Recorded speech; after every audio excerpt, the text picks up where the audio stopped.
الحمد لله نحمده ونستعينه ونستغفره ونؤمن به ونتوكل عليه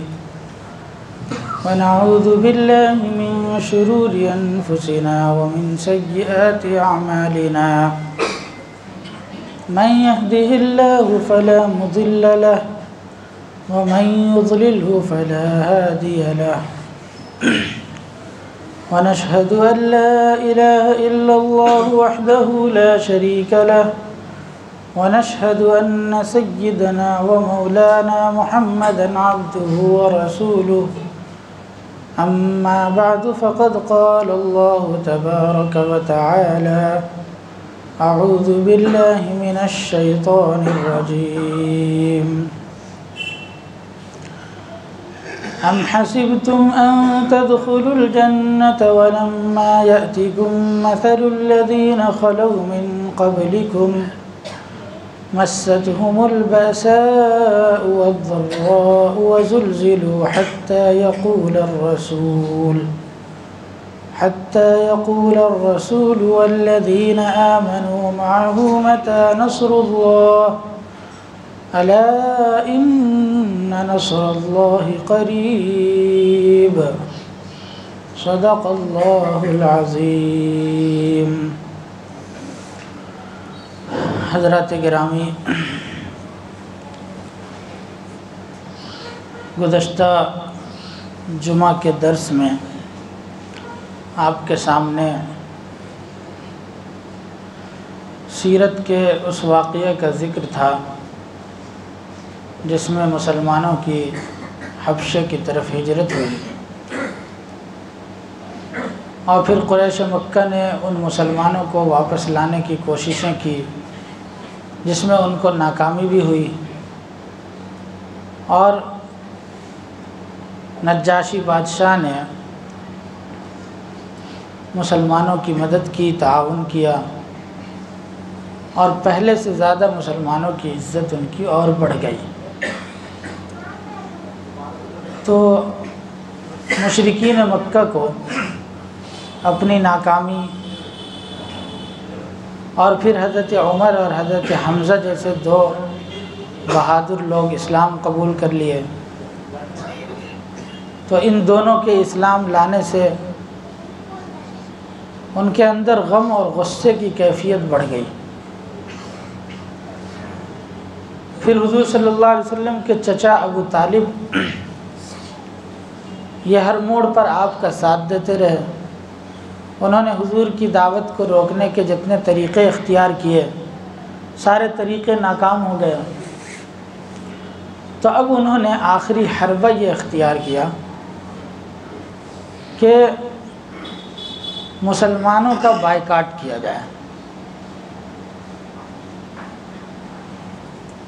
اور بائیکاٹ یہ تھا کہ کوئی آدمی ان لوگوں سے نہ کوئی سامان خرید سکتا ہے نہ ان کو کوئی سامان بیچ سکتا ہے،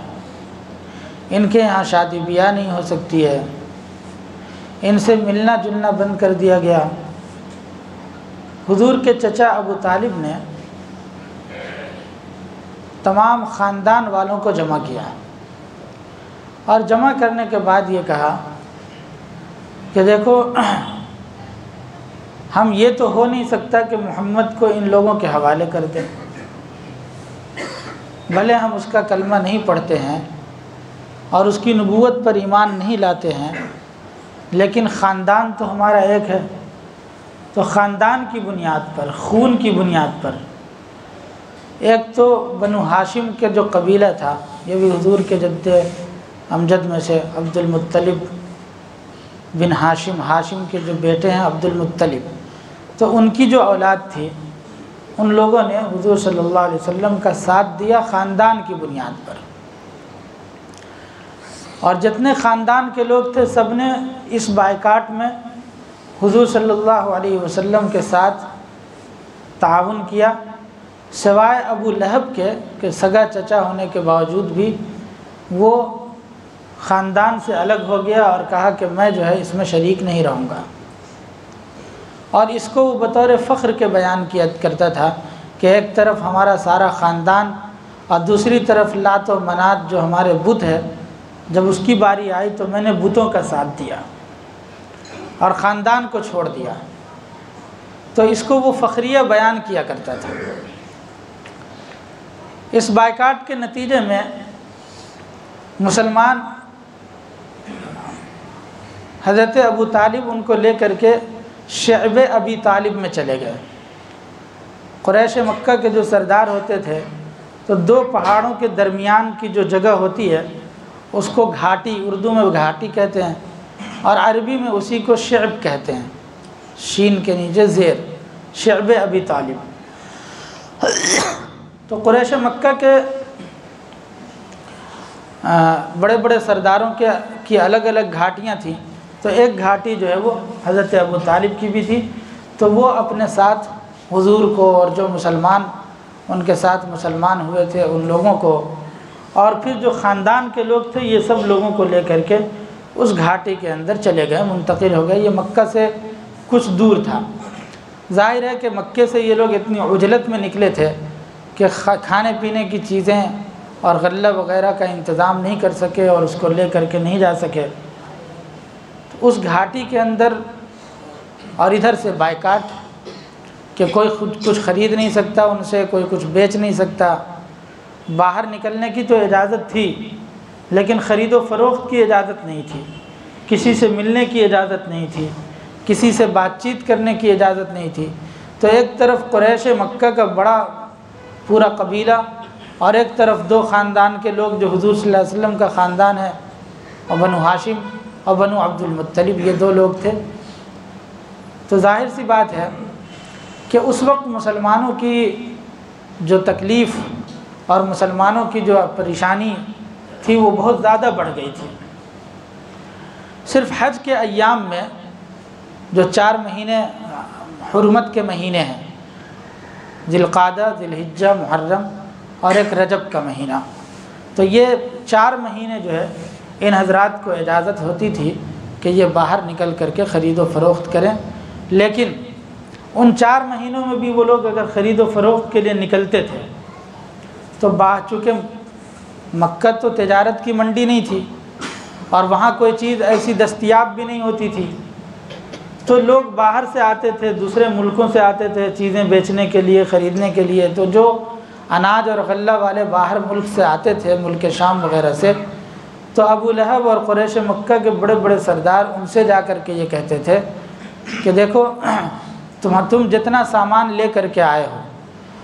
اور جس سامان کی قیمت بازار میں جتنی ہے،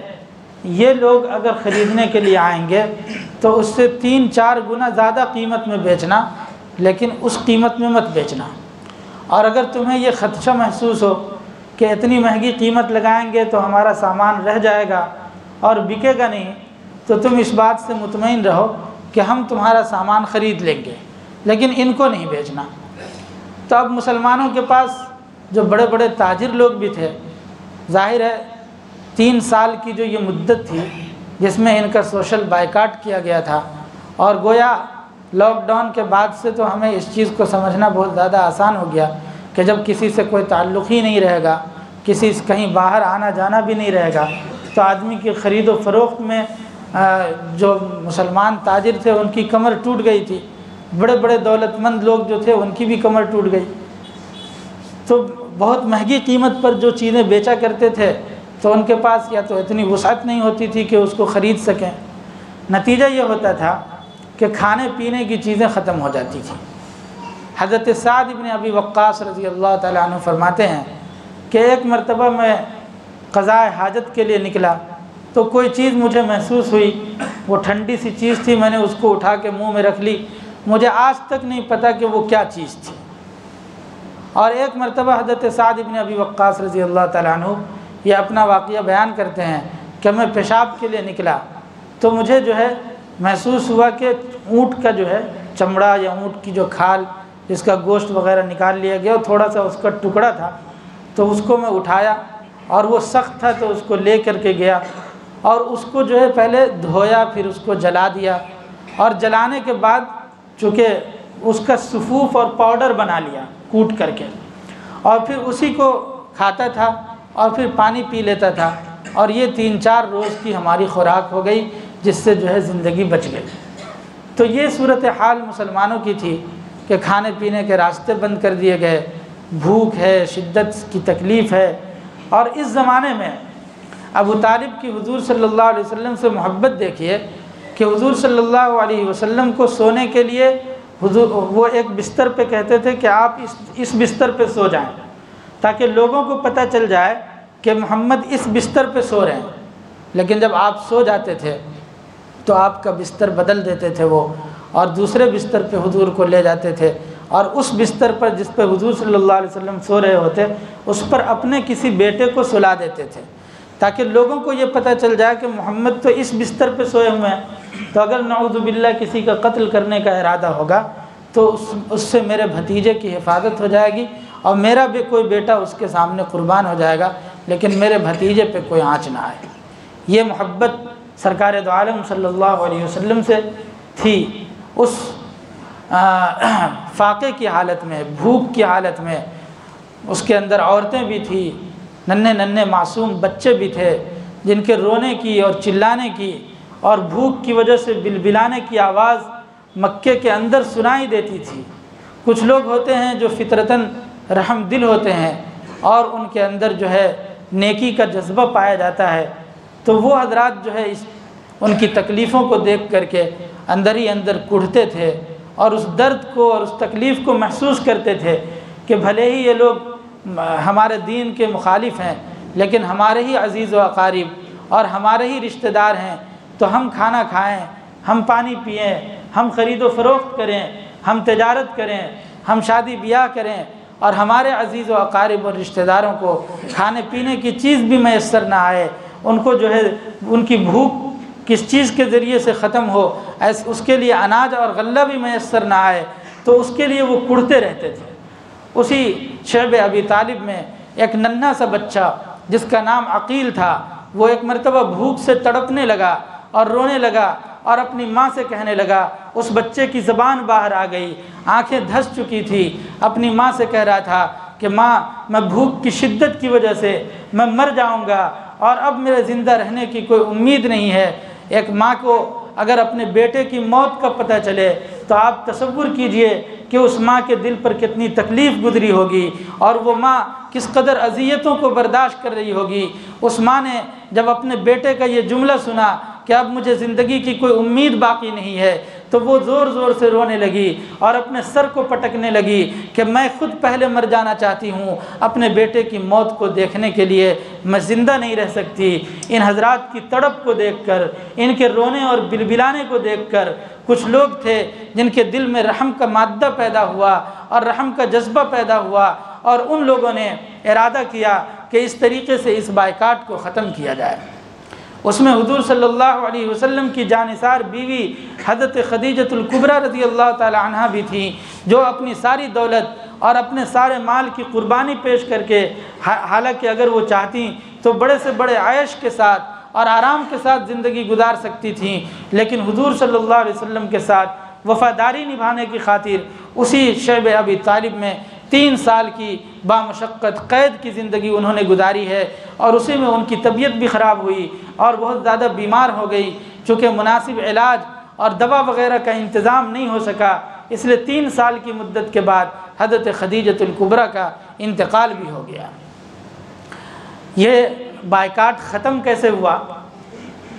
حضرت خدیجہ رضی اللہ تعالی عنہ کے ایک بھتیجے تھے جن کا نام حکیم ابن حزام تھا۔ میں نے آپ کو بتایا تھا کہ حضرت ابوبکر رضی اللہ تعالیٰ عنہ نے جو اسلام قبول کیا تو یہی حضرت حکیم ابن حزام کے گھر موجود تھے حضرت ابوبکر رضی اللہ تعالیٰ عنہ، اور حکیم ابن حزام حضرت خدیجہ کے بھتیجے تھے، اور حضور صلی اللہ علیہ وسلم سے پرانا تعلق اور محبت اور دوستی کا تعلق تھا۔ تو انہی کی باندی تھیں، وہ ایک مرتبہ حضرت خدیجہ کے گھر سے جب آئیں تو حکیم ابن حزام کو کہنے لگیں کہ آپ کو پتہ ہے آپ کی پھوپھی کیا کہتی ہے؟ تو کہا کیا کہتی ہے؟ تو کہا کہ میرے شوہر اللہ کے رسول ہیں۔ حضرت ابوبکر نے وہ بات سن لی، پھر حضور کے پاس گئے اور پھر انہوں نے پوچھا اور پھر اس طریقے سے حضرت ابوبکر کے اسلام لانے کا سبب بنا وہ۔ تو حکیم ابن حزام وہ ایک مرتبہ اونٹ جو ہے، اونٹ کے اوپر کچھ غلہ رکھ کر کے لے کے جا رہے تھے۔ راستے میں ابو جہل نے دیکھ لیا اور ابو جہل نے یہ کہا کہ تم کہاں جا رہے ہو؟ کہا میری مرضی، میں کہیں بھی جا رہا ہوں۔ تو کہا کہ تم جو ہے ان لوگوں کی مدد کرنے کے لیے جا رہے ہو۔ تو کہا میرے ذمے جو ہے میری پھوپھی کا اناج اور غلہ باقی تھا، وہ میں ادا کرنے کے لیے جا رہا ہوں، تو اس میں کیا برائی ہے؟ اس نے راستہ روکا اور ان کو زد و کوب کیا اور ان کو ستایا۔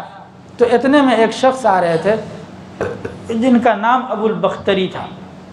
ابو البختری نے دیکھا تو حکیم ابن حزام نے ان سے کہا کہ یہ شخص جو ہے مجھے جانے نہیں دے رہا، میرے ذمے میری پھوپھی کا کچھ غلہ ہے، میں چاہتا ہوں کہ اس کو پہنچا دوں۔ تو حکیم ابن حزام نے جب ان سے ابو البختری سے کہا تو کہا کہ ایک اکیلے تم ہی قریش کے سردار نہیں ہو، ہم بھی قریش کے سردار ہیں اور حکیم ابن حزام بھی بڑے آدمی ہیں، تو تم ان کا راستہ کیوں روک رہے ہو؟ اگر وہ اپنے ذمے جو واجب ذمہ داری ہے اس کو پورا کرنے کے لیے وہ جا رہے ہیں۔ تو ابو جہل جو ہے ان سے بھی بھیڑنے لگا، تو ان کو غصہ آ گیا۔ وہ ایک اونٹ کا جبڑا رکھا ہوا تھا، اس کو اٹھا کر کے ابو جہل کے سر پہ مارا، جس سے ابو جہل زخمی ہو گیا۔ تو ابو جہل کو اس بات کی تکلیف نہیں تھی کہ اس نے مارا، تکلیف اس بات کی ہوئی تھی کہ شعب ابی طالب سے حضرت حمزہ رضی اللہ تعالیٰ عنہ اس کو مار کھاتے ہوئے دیکھ رہے تھے،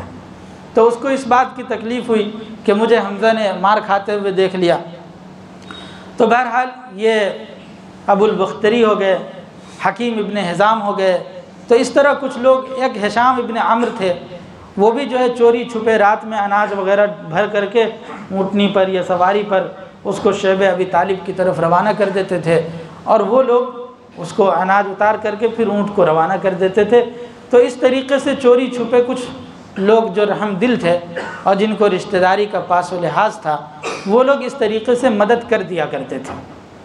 لیکن ظاہر سی بات ہے کہ یہ مدد جو بالکل کھلے عام بھی نہیں تھی، وہ کتنے دن تک چل سکتی تھی؟ 1-2 مہینہ نہیں، 2-3-4 بلکہ 3 سال کا عرصہ اس حال میں گزرا ہے۔ اسی حال میں جب حج کا زمانہ آتا تو اللہ کے رسول صلی اللہ علیہ وسلم اور مسلمان باہر نکلتے، حج کے لیے جو دوسرے ملکوں سے لوگ آئے ہوتے تھے ان سے ملاقات کرتے، ان کو اسلام کی دعوت دیا کرتے تھے، اور اس طریقے سے ان کی دعوت کا یہ سلسلہ چلتا رہا۔ 3 سال کے بعد ایک مرتبہ عمرو ابن ہشام کے دل میں یہ بات آئی، تو وہ زہیر ابن امیہ کے پاس گئے۔ یہ زہیر ابن امیہ حضور صلی اللہ علیہ وسلم کی ایک پھوپھی تھیں جن کا نام عاتقہ تھا، عبد المطلب کی بیٹی۔ تو عاتقہ کے بیٹے تھے زہیر ابن امیہ۔ تو ہشام بن عمرو جو ہے، جو راتوں میں کبھی کبھی اناج بھیج دیا کرتا تھا، وہ ایک مرتبہ زہیر ابن امیہ کے پاس گیا اور کہنے لگا کہ بھائی یہ بتاؤ کہ عبد المطلب جو ہے وہ تمہارے نانا ہیں، ابو طالب تمہارے ماموں ہوئے۔ تو ابو جہل اپنے ننیحال کے رشتہ داروں کے ساتھ یا اپنے ماموں کے ساتھ اس طرح کے سلوک کو برداشت کر سکتا تھا کہ اس کے وہ کھانا کھائے، پانی پیے، زندگی کے عیش اور مزے لے، اور اس کے ننیحالی رشتہ دار اس طرح قید و بند کی مشقتیں اور تکلیفیں برداشت کریں کہ ان کو کھانے پینے کی چیز بھی میسر نہ آئے؟ تو تم اس بات پہ راضی ہو؟ زہیر بن امیہ نے کہا کہ نہیں، میں تو اس بات پہ راضی نہیں ہوں، لیکن میں اکیلا تنہا قریش کی مخالفت کیسے کر سکتا ہوں؟ یہ تو اجتماعی طور پہ یہ فیصلہ ہوا تھا، اور باضابطہ اس فیصلے کو ان لوگوں نے لکھ کر کے خانہ کعبہ کی دیوار پہ چسپاں کیا تھا کہ ان لوگوں سے کوئی رشتہ داری قائم نہ کرے، ان سے کوئی خرید و فروخت نہ کرے، ان سے کوئی ملاقات نہ کرے۔ اور اکرمہ ابن منصور ابن اکرمہ نامی ایک شخص تھا جس نے اس کو معاہدے کو تحریر کیا تھا۔ اللہ کے رسول صلی اللہ علیہ وسلم نے اس شخص کو بد دعا دی تو اس کے ہاتھوں کی انگلیاں شل ہو گئی، اور پھر اس کے بعد وہ لکھنے کے قابل نہیں رہا۔ تو زہیر ابن امیہ نے کہا کہ میں تنہا کیسے کر سکتا ہوں؟ تو ہشام بن عمرو نے کہا کہ ایک تو میں مخالف ہوں کہ ان مسلمانوں کا بائیکاٹ کیا جائے، اور دوسرے تم ہو گئے۔ تو کہا نہیں، 2 سے کام نہیں چلے گا، اور کسی کو تیار کیا جائے۔ تو اور کسی کو تیار کیا، وہ گئے ان کے پاس، مطعم بن عدی کے پاس۔ یہ مطعم بن عدی، جبیر ابن مطعم رضی اللہ تعالیٰ عنہ کا نام آپ حدیث کی کتابوں میں سنتے ہیں، ان سے جو روایتیں آتی ہیں۔ تو مطعم بن عدی جو ہیں، ایک مرتبہ اللہ کے رسول صلی اللہ علیہ وسلم جب طائف کے سفر سے واپس تشریف لا رہے تھے اور ابو طالب کا بھی انتقال ہو چکا تھا، تو غار حرا پر آپ صلی اللہ علیہ وسلم نے قیام کیا اور پھر پناہ مانگ رہے تھے مکہ میں داخل ہونے کی، کہ کوئی پناہ دے تو میں مکے میں داخل ہو جاؤں۔ تو اس وقت کوئی تیار نہیں ہو رہا تھا، لیکن مطعم بن عدی نے حضور صلی اللہ علیہ وسلم کو پناہ دیا، اور اپنے 4 بیٹے تھے ان کے، چاروں بیٹوں کے ہاتھ میں ایک ایک تلوار دی اور کہا کہ تم خانہ کعبہ کے چاروں طرف کھڑے ہو جاؤ، اور محمد میری پناہ میں خانہ کعبہ میں داخل ہوں گے، طواف کریں گے، اور کوئی میں دیکھتا ہوں کہ کون ان کا کیا نقصان پہنچاتا ہے۔ مسلمان نہیں ہوئے تھے، لیکن ایک محبت کا تعلق تھا، اور ہو سکتا ہے کچھ پرانے تعلقات کی بنیاد پر ان کے دل میں حضور صلی اللہ علیہ وسلم کے ساتھ یہ محبت کے جذبات پیدا ہو گئے ہوں۔ تو اس طریقے سے انہوں نے حضور کا ساتھ دیا۔ چنانچہ جنگ بدر کے موقع پر، جب انشاءاللہ تفصیل بیان کرتے کرتے اس موقع پہ آئیں گے تو بتائیں گے کہ جنگ بدر میں جو اللہ کے رسول صلی اللہ علیہ وسلم کی طرف سے کفار مشرکین کے قیدی گرفتار ہوئے تھے، تو اس وقت جبیر ابن مطعم حضور کے پاس سفارش لے کر کے آئے تھے کچھ قیدیوں کے بارے میں۔ تو حضور نے فرمایا کہ اگر تمہارے ابا مطعم بن عدی زندہ ہوتے تو اور وہ ان کافروں کے بارے میں کچھ سفارش کرتے تو میں بغیر فدیہ لیے ہی چھوڑ دیتا، لیکن ان کا چونکہ پہلے ہی کفر کی حالت میں انتقال ہو چکا تھا، تو آپ صلی اللہ علیہ وسلم کو احسان کا صلہ اس طرح دیا کرتے تھے، اور آپ صلی اللہ علیہ وسلم اس طریقے سے جو ہے اپنے احسانات کا بدلہ ادا کیا کرتے تھے۔ تو مطعم بن عدی کے پاس گئے، مطعم بن عدی نے بھی کہا کہ ہاں میں بھی اس کی مخالفت کرتا ہوں، وہ ہمارے عزیز و اقارب اور رشتہ دار ہیں، اور 1-2 سال نہیں 3-3 سال سے مسلسل بائیکاٹ کی زندگی گزار رہے ہیں، اور کھانے پینے کو بھی ان کے پاس میسر نہیں ہے، تو ہم جو ہے کسی اور کے پاس چلتے ہیں، صرف 3 آدمی سے کام نہیں چلے گا۔ تو اب جو ہے ایک تو ہشام بن عمرو تھے، دوسرے زہیر بن امیہ، اور تیسرے مطعم بن عدی، تو یہ تینوں مل کر کے ان کے پاس گئے، جن کا نام ابھی لیا ابو البختری کے پاس۔ ابو البختری نے کہا کہ میں تو پہلے ہی سے اس کا مخالف ہوں، یہ بالکل نہیں ہونا چاہیے۔ انہوں نے کہا کہ ایک ساتھی اور لے لو، تو زمعہ بن اسود جو ہے ان کے پاس گئے، تو یہ 5 لوگ تیار ہوئے، اور ان کا آپس میں مشورہ ہوا کہ اس بائیکاٹ کو ختم کیا جائے۔ تو بائیکاٹ کو ختم کرنے کے لیے ان لوگوں نے طے کیا کہ جس وقت مشرکین مکہ اور قریش کے بڑے بڑے سردار خانہ کعبہ میں جمع ہوتے ہیں، اس وقت ہم وہاں جائیں گے اور ہم اس کی مخالفت کریں گے۔ چنانچہ گئے، اور زہیر ابن امیہ نے، ہشام بن عمرو نے وہاں پر یہ کہا کہ یہ بالکل ظلم کی بات ہے کہ ہمارے ہی عزیز و اقارب اور ہمارے ہی رشتہ دار کھانے پینے کی نعمت سے بھی محروم رہ جائیں، اور ان کے بچے بھوک سے تڑپنے لگے، ان کی عورتوں کی سسکیوں کی آوازیں مکے کے اندر سنائی دیں، اور ہم چین سے اور مزے سے کھاتے پیتے رہیں اور عیش کی اور خوش و خرم زندگی گزارتے رہیں۔ ایسا نہیں ہو سکتا، میں جو ہے اس صحیفے کو جس پر وہ عہد نامہ لکھا گیا تھا اس کو میں پھاڑ دوں گا۔ ابو جہل جو ہے وہ اٹھا اور اس نے کہا کہ قیامت تک اس کو نہیں پھاڑا جا سکتا۔ تو چونکہ مشورہ ہو گیا تھا، تو وہ جو ہے پھر اس کے بعد زہیر بن امیہ کھڑے ہوئے، انہوں نے کہا کہ نہیں، یہ بالکل ناانصافی کی بات ہے، اور جس وقت یہ معاہدہ نامہ لکھا جا رہا تھا ہم اس وقت بھی تیار نہیں تھے، اور کہ ہمارے قبیلے والوں کے ساتھ اس طرح کا ظلم کیا جائے۔ تو پھر وہ کھڑے ہوئے، ایک ایک کر کے جو ہے سب کھڑے ہوتے رہے، اور سب نے ابو جہل کی مخالفت کی۔ تو اس طریقے سے وہ ابو جہل مخالفت کرتا رہا۔ اتنے میں حضور کے چچا ابو طالب، شیب ابی طالب سے تشریف لائے اور حرم میں داخل ہوئے، اور انہوں نے کہا کہ اگر تمہیں اس صلح کی ایک شکل یہ ہے کہ میرے بھتیجے نے یہ بتایا ہے کہ جس پیپر پر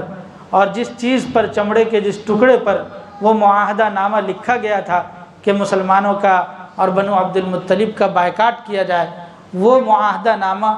اس کی ساری تحریریں مٹ چکی ہیں، صرف ایک چیز باقی ہے، بسمک اللہم، کہ ہم اللہ کے نام سے شروع کرتے ہیں، تو اللہ کا نام باقی ہے، اس کے علاوہ ساری چیزیں اس میں سے مٹ چکی ہیں، ختم ہو چکی ہیں، تو وہ چونکہ بالکل پیک کر کے حفاظت کے ساتھ اس کو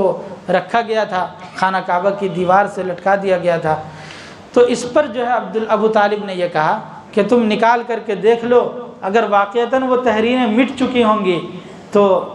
معاہدہ ختم کر دینا، اور اگر نہیں مٹی ہوں گی تو میں خود محمد کو تمہارے حوالے کر دوں گا، اور تم چاہو تو ان کو قتل کر دو، یا جو سلوک کرنا چاہو تم کر لو۔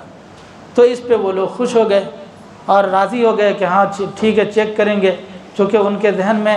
دور دور تک یہ بات نہیں تھی کہ ساری چیزیں مٹ جائیں گی اور صرف اللہ کا نام باقی رہ جائے گا۔ جب اس کو کھولا گیا تو وہ جس چیز پر وہ لکھا ہوا تھا وہ بالکل بھورا بھورا ہو کر کے بالکل چورا ہو گیا، اور وہ سب نیچے گرنے لگا، اور صرف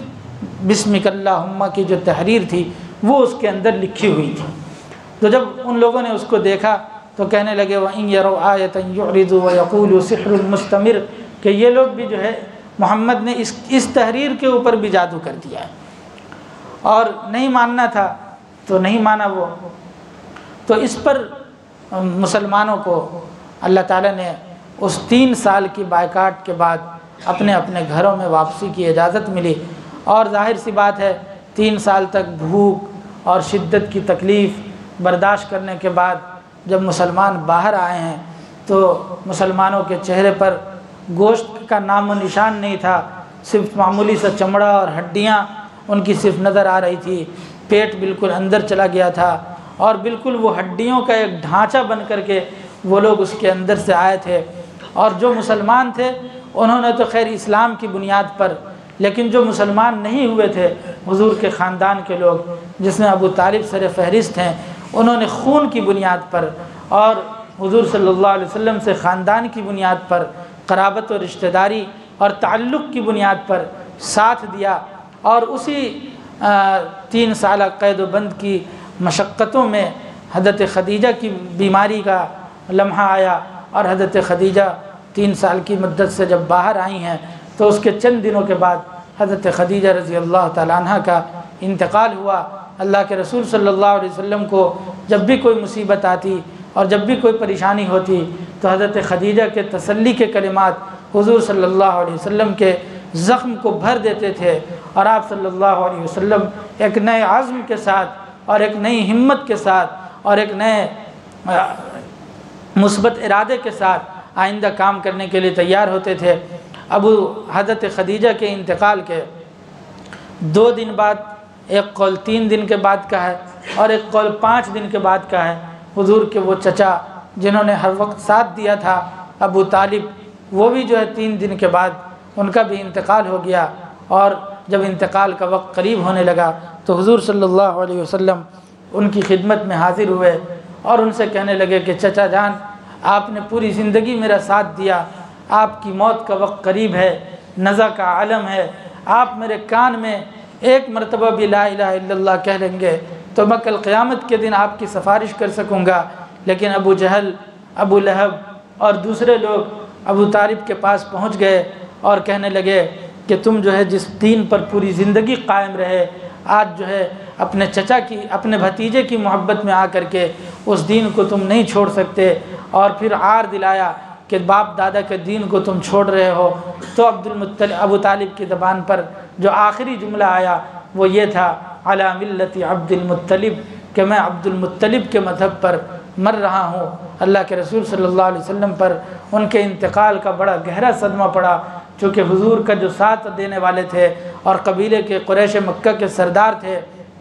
وہ گویا ایک حفاظت کا جو انتظام تھا اللہ کی طرف سے وہ بھی اب سر سے اٹھ گیا۔ تو آپ صلی اللہ علیہ وسلم نے فرمایا کہ میں برابر آپ کے لیے استغفار کرتا رہوں گا اور اللہ تعالیٰ سے آپ کی مغفرت کی دعا کرتا رہوں گا۔ تو اس پر قرآن مجید کی آیت نازل ہوئی، ما کان للنبی والذین آمنوا معه ان یستغفروا للمشرکین ولو کانوا اولی قربى من بعد ما تبین لهم انهم اصحاب الجحیم، کہ کسی نبی کے لیے اور ایمان والے کے لیے جائز نہیں ہے کہ وہ کسی مشرک کے لیے استغفار کرے اور مغفرت طلب کرے، چاہے اس کے رشتہ دار ہی کیوں نہ ہو۔ ایمان نہ لانے کی بنیاد پر آپ صلی اللہ علیہ وسلم بہت غمگین تھے،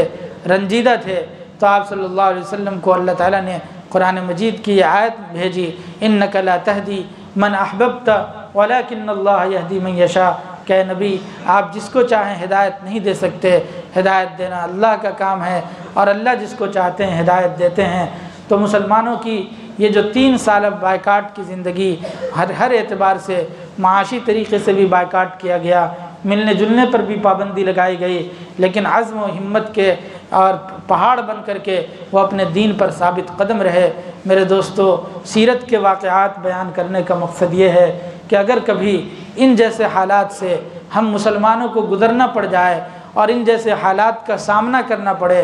تو ہمیں بھی اپنے دین پر، اپنی شریعت پر، محمد رسول اللہ صلی اللہ علیہ وسلم کے لائے ہوئے اس دین پر اسی طرح قائم رہنا ہے جس طریقے سے حضرات صحابہ نے زندگی گزار کر دکھا دیا۔ وہ چاہتے تو نکل سکتے تھے، وہ چاہتے تو دین کو چھوڑ سکتے تھے، وہ چاہتے تو کفار کے ساتھ ہو سکتے تھے۔ اللہ کے رسول صلی اللہ علیہ وسلم کو اور صحابہ کو اللہ تعالیٰ نے ان تمام حالات سے خود گزارا ہے جو حالات امت کو کبھی بھی کسی زمانے میں پیش آنے والے ہیں، تاکہ امت یہ نہ کہہ سکے کہ ان حالات میں ہمارے لیے کیا حکمت عملی ہے، کیا سبق موجود ہے۔ اگر اس طرح کے حالات ہمارے اوپر پیش آئیں تو ہم یہ عہد کریں کہ انشاءاللہ دنیا 2 طرف ہو سکتی ہے اور کائنات کا نظام درہم برہم ہو سکتا ہے، لیکن ہم محمد الرسول اللہ صلی اللہ علیہ وسلم کے دامن کو نہیں چھوڑ سکتے، ہم حضور کی لائی ہوئی شریعت کو نہیں چھوڑ سکتے، ہم اس ایمان اور کلمہ توحید کے بول کو نہیں چھوڑ سکتے جو ایمان اللہ نے دیا ہے، کیونکہ زندگی تو ختم ہو جائے گی اور زندگی ایک نہ ایک دن ختم ہونی ہے، لیکن یہ ایمان ہمیں ہمیشہ کی جنت میں داخل کرائے گا، یہ دین ہمیں ہمیشہ کے لیے اللہ کے نزدیک سرخرو کر دے گا۔ دنیا کی چند روزہ زندگی کی خاطر ہمیشہ ہمیشہ کی آخرت کو برباد کرنا یہ عقل مندی اور دانش مندی نہیں ہے۔ وآخر دعوانا ان الحمد للہ رب العالمین۔